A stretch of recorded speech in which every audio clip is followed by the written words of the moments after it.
Jadi di dalam manuskrip itu Sunan Ampel menjelaskan, Ya rahmatullah, bawalah ini Islam Ahlus Sunnah wal Jamaah ke tanah Jawa. dari mana ini? Saya pengen tahu sumber manuskrip yang menceritakan barusan ini. Ini yang membawa adalah kakek buyut saya. Baru bisa ketemu ya. Ya ini mohon maaf kalau saya kebawa emosi karena saya mencari informasi ini sejak saya menulis buku tentang sejarah NU, judulnya Manakala. Hal lain Kiai, karena ketika berbicara manuskrip ya, saya tertarik. Saya ini mohon maaf agak bercerita sedikit. Kami juga pernah bahas di kanal kami ini para pemirsa terkait dengan menjelang kisah berdirinya Nahdlatul Ulama yang disampaikan langsung oleh pelaku sejarahnya, yakni Kiai Raden As'ad Syamsul Arifin Asmbagus Tubundo, bahwa ini mudah-mudahan nanti bisa selaras gitu ya, karena beliau memegang manuskrip dan membaca manuskrip, bisa saja ada hal yang bisa dibongkar di sini. Jadi dalam satu pertemuan, saya singkatkan saja, pada 1923 Dawi pun Kiai As'ad terjadi pertemuan di kediaman Kiai Mas Ali kalau tidak salah, yang pasti di daerah Kawatan Surabaya. Apa isi pertemuan itu adalah posisi saat itu kondisi keislaman di Jawa terutama itu sedang carut marut berkaitan dengan masuknya paham baru, sehingga Ahlus Sunnah wal Jamaah yang diwarisi oleh Wali Songo itu terdesak, itu gampangannya. Dalam pertemuan itu kiai-kiai berdiskusi tidak selesai-selesai, sampai akhirnya ada seorang kiai sepuh membawa kitab tua, dan di dalam, kalau bahasa sekarang mungkin manuskrip ya, kalau saya menggunakan bahasa yang mudah, dalam manuskrip yang berbahan kayu itu, kata Kiai As'ad, Sunan Ampel menulis. Saya mengikuti redaksi beliau dari bahasa Madura, saya ubah ke bahasa Indonesia. Jadi di dalam manuskrip itu Sunan Ampel menjelaskan begini: ketika saya masih muda, oleh ayah saya disuruh mondok ke Mekah Madinah. Ketika saya di Madinah, saya bermimpi bertemu Rasulullah. Rasulullah bersabda kepada saya, "Wahai rahmatullah," slogan beliau dulu, "Wahai rahmatullah, bawalah Islam Ahlus Sunnah wal Jamaah ini ke Indonesia, karena di sini, di tempat lahirnya ini sudah tidak bisa menjalankan Islam Ahlus Sunnah wal Jamaah. Maka wahai rahmatullah, bawalah ke Indonesia." Walaupun mungkin kata Indonesia ini adalah pembahasaan dari Kiai As'ad. Apakah mungkin di manuskrip itu ada kisah seperti ini? Ya, itu kalau cerita tentang itu ya, walaupun nanti ada kesamaan, itu saya sudah menceritakan lama. Sudah hampir 5 tahun, bahkan 7 tahun saya sudah pernah cerita. Apa yang disampaikan oleh Kiai As'ad? Ya, tapi begini, redaksinya kalau secara Jawanya ya. Jawa, tapi Jawa ngomongnya begini, paling gampangnya begini. Ketika beliau diceritakan, ketika beliau itu diminta oleh Sri Prabu Brawijaya V ya, untuk menjadi Adipati Ampel Surabaya itu, beliau menolaknya karena beliau ini masih ingin menimba ilmu. Nah, terkecuali abang beliau itu Ali Muqtadir yang menjadi mufti kerajaan ya, dengan gelar Rojo Pardito Bimo. Dan beliau Ali Muqtadir ini, Ali Rahmatullah Sunan Ampel ini meminta izin kepada keluarga beliau, yaitu Pak D beliau ya, karena Brawijaya ini kan menikahi bude beliau, yaitu Dewi Dorowati. Meminta izin ingin memperdalam ilmu agama dulu. Nah, setelah beliau minta izin ingin memperdalam ilmu agama yang tujuan nanti ke Madinah, itu diizinkan oleh Pak D beliau Brawijaya dan ayah beliau Ibrahim Asmaul Kondi pada waktu itu. Akhirnya singkat cerita berangkatlah beliau ya, lewat Pasai ya, terus sampai ke Madinah. Dan di Madinah ini beliau mondok pesantren di tempat paman beliau sendiri, yaitu adik bapak beliau yang bernama Maulana Ahmad Al-Madani. Ini Sunan Ampel Surabaya. Tetapi pada waktu itu belum namanya Sunan Ampel, masih Ali Rahmatullah. Nah, setelah beliau di sana sudah sekitar selama 8 bulan dijadikan manuskrip itu, beliau ini suatu waktu minta izin kepada paman beliau itu Syekh Maulana Ahmad untuk bisa berziarah ke makam baginda Rasulullah Sallallahu Alaihi Wasallam. Nah, ketika beliau berziarah di makam baginda Rasulullah Sallallahu Alaihi Wasallam, di sini beliau mendapat suatu anugerah terbesar dari Allah Subhanahu Wa Taala, diperkenankan untuk bisa berjumpa secara terjaga dengan baginda Rasulullah Sallallahu Alaihi Wasallam. Dan ketika beliau berjumpa dengan baginda Rasulullah Sallallahu Alaihi Wasallam secara terjaga, tapi ini wilayah ya, wilayah orang-orang ya. soleh ya, nggak bisa disamakan dengan kita. Nah, di situ baginda Rasulullah SAW mengatakan kepada Ali rahmatullah begini, redaksi Jawanya ya, tapi tidak sesuai dengan manuskrip bahasanya, cuman saya ngokokan. Ya Ali rahmatullah, sliramu iki putuku, aku wis ritu maring sliramu, kondur ing tanah Jawa. Dakwahne agama Islam iki ing tanah Jawa, kaya dene aku ling dakwahne maring para sahabat. Ini kata Rasulullah SAW. Terus kata Ali rahmatullah, inggih ya Rasulullah. Terus beliau baginda Rasulullah SAW mengatakan lagi, ya Ali rahmatullah, gawana iki Islam Ahlus Sunnah wal Jamaah ing tanah Jawa. Mergo Ahlus Sunnah wal Jamaah iki ora iso dicek ing tanah Arab, namun bisa dicek ing tanah Jawa. Merinding. Mungkin bisa diterjemahkan Ya, kurang lebih bahasa Indonesia-nya. Ya Ali rahmatullah, kamu ini adalah cucu. Aku sudah ridho kepadamu. Pulanglah engkau ke tanah Jawa, yang sekarang Indonesia ya, ke tanah Jawa. Dakwahkan agama ini di tanah Jawa. Tetapi ketika kamu dakwahkan agama ini, Islam ini di tanah Jawa, itu harus seperti apa yang aku lakukan ketika mendakwahkan agama Islam ini kepada para sahabat. Ini berarti harus menggunakan cara yang arif dan bijaksana. Dan metode ini nantilah yang akan diadopsi oleh NU. Nah terus beliau mengatakan lagi, ya rahmatullah, bawalah ini Islam Ahlus Sunnah wal Jamaah ke tanah Jawa.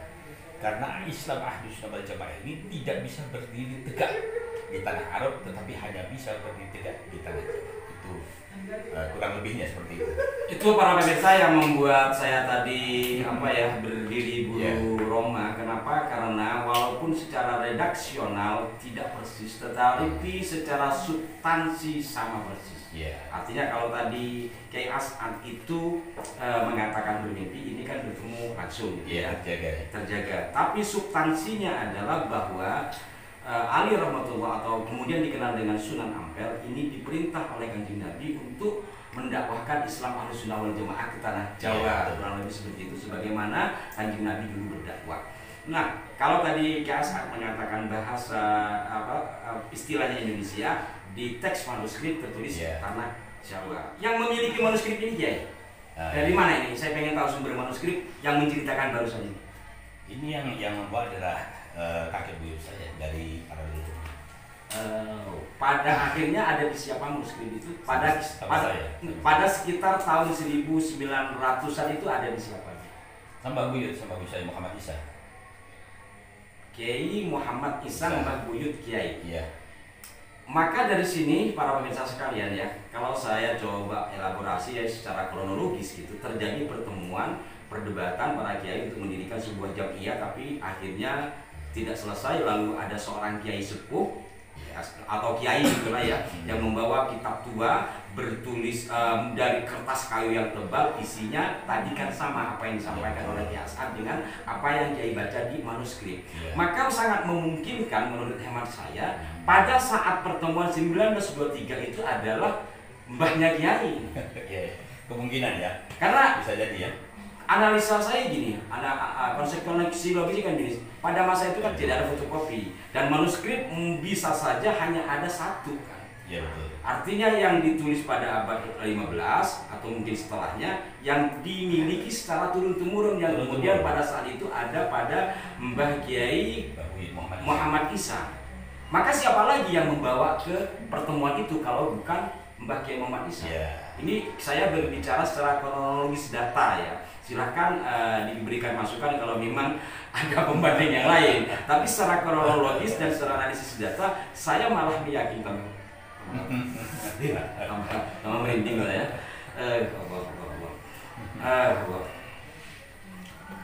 Bisa ketemu ya. Ya ini mohon maaf kalau saya kebawa emosi karena saya mencari informasi ini sejak saya menulis buku tentang sejarah NU judulnya Manakal Al-Zuhabi, Kisah Syekh Awalil menjelang berdirinya Nahdlatul Ulama. Dari 2014 buku saya diterbitkan sampai akhirnya alhamdulillah sekitar 10 tahun saya bisa mendapatkan kisah ini dan saya sudah bertanya kepada sejumlah kiai, akan membuat saya merinding gitu ya. Sekali lagi saya tegaskan dari analisis data saya bukan pengakuan beliau sangat memungkinkan tokoh atau kiai yang terlibat pertemuan pada 1923 adalah Kiai Muhammad Isa yang merupakan leluhur dari Kiai Salim. Sedikit saya tambahkan dari penyampaian Kiai As'ad, setelah Kiai itu membuka kitab itu dan ada pesan sebagaimana disampaikan tadi, kiai-kiai kemudian sama, ya Allah Kiai, kalau begitu tugas menegakkan Islam Ahlussunnah wal Jamaah adalah kewajiban kita dari Rasulullah. Ya iya kalau menurut. Dan dari sini kemudian ada penugasan untuk melakukan istikharah di 9 Wali Songo dan di Mekah Madinah. Ya, saya potong kisah ini sampai di sini. Ini akhirnya menjadi cikal bakal atau mungkin embrio ya berdirinya Nahdlatul Ulama yang berangkat juga dari usulan Ki Wahab 1924 pertengahan. 1924 pertengahan juga Ki As'ad Samsul Arifin sebagai penyampai informasi yang saya katakan tadi itu ditugaskan mengantarkan tongkat kepada Kiai Hasyim Asy'ari. Kemudian 1924 akhir beliau ditugaskan lagi untuk mengantarkan tasbih ke Kiai Hasyim Asy'ari. 1925 Syawanul Wafat, 1926 NU berdiri. Ini mohon maaf Kiai, saya hanya untuk memerinci agar lebih detail dan mudah-mudahan terutama adik-adik saya lah di NU bisa menyimak ini, dan bahwa ternyata tidak bisa dipungkiri berdirinya Nahdlatul Ulama tidak lepas pertama sebagaimana disampaikan oleh As'ad untuk menegakkan Ahlussunnah wal Jamaah sebagaimana diajarkan oleh Wali Songo. Satu, kedua, dan yang tak kalah pentingnya bahwa ada kisah yang bersumber dari Kanjeng Sunan Ampel, pertemuan beliau dalam tanda petik dengan Kanjeng Nabi untuk membawa Islam Ahlussunnah wal Jamaah ke tanah Jawa. Artinya yang kemudian ternyata insya Allah bimana yakin saya pemilik manuskrip dan kiai yang terlibat dalam pertemuan itu adalah Mbah Kiai Muhammad Isa. Ini barangkali entah saya suatu kebetulan atau apa, saya tidak bisa bicara lagi. Karena suatu kebenaran itu kan memang nanti suatu saat akan terbukti. Ini mohon maaf saya masih terbawa emosi para pemirsa saya. Monggo Kiai barangkali ada pesan-pesan. Ada sedikit cerita begini. Jadi bapak saya itu bercerita sama saya. Dari bapak saya itu diceritakan oleh bapaknya yang Muhammad Jufri. Muhammad Jufri itu dapat kisah cerita itu memang dari abahnya Muhammad Isa. Nah itu Muhammad Isa ini, kakek buyut saya itu lahir tahun 1875. Ya, dan istri beliau itu keturunan dari Turnojoyo, ya, bin Demang Loyo Kusumo bin Cokroningrat. Jadi istri beliau itu orang Madura. Iya. Jadi Kiai berarti masih ada darah Madura ya? Sama dong kan? Nah dulu itu si Mbah Buyut ini sering ke di tahun 1900-an. Nah di situ ayah saya bercerita bahwa dulu ketika akan didirikannya Nahdlatul Ulama ini banyak sekali para ulama yang suara kepada Syekh Khalil Bangkalan Madura. Tetapi Syekh Khalil Bangkalan Madura ini tidak mau menjumpai para ulama tersebut. Dan ketika beliau tidak mau menjumpai itu ditanya oleh istri beliau, Yai kenapa tidak tamu itu tidak engkau jumpai? Terus kata Syekh Khalil Bangkalan, beliau berkata, apa yang akan saya katakan kepada mereka ketika saya berjumpa?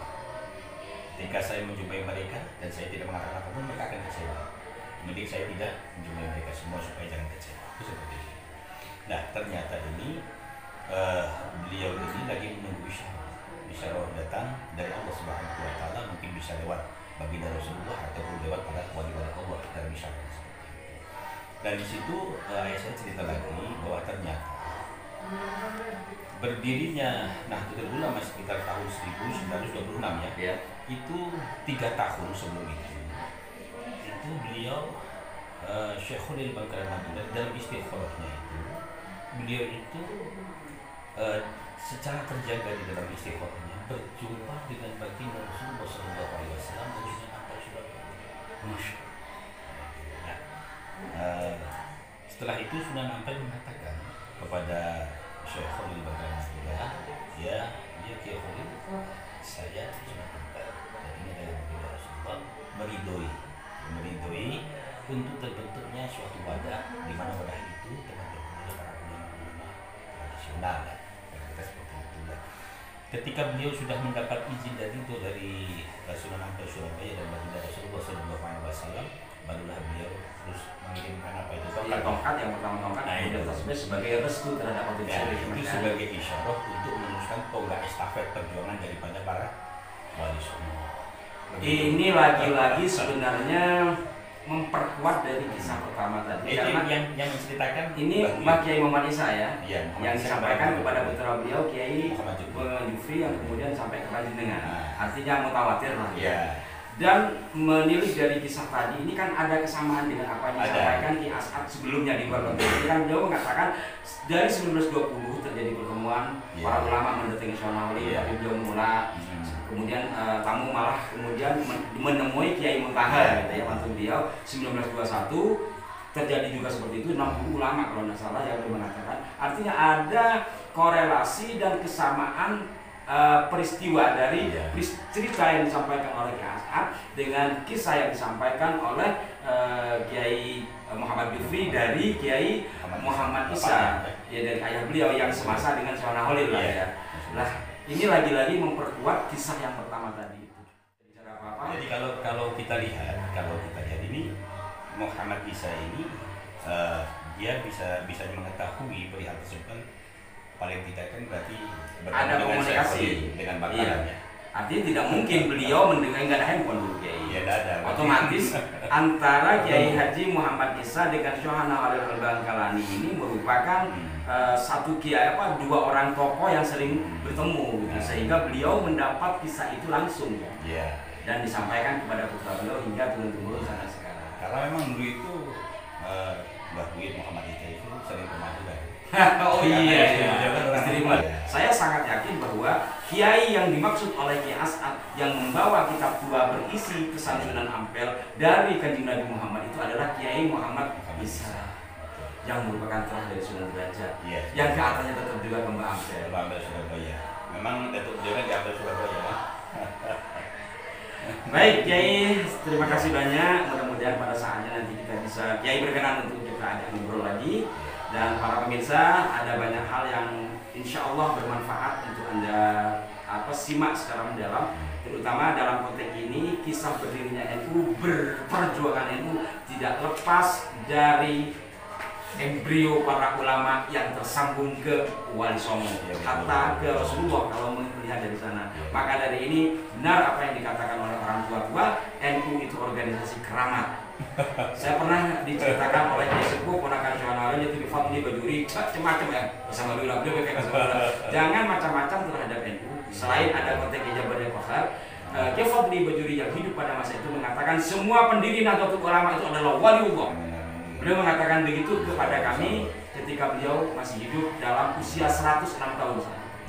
Sekali lagi terima kasih Kiai, terima kasih para pemirsa. Sampai jumpa. Wassalamualaikum warahmatullahi wabarakatuh.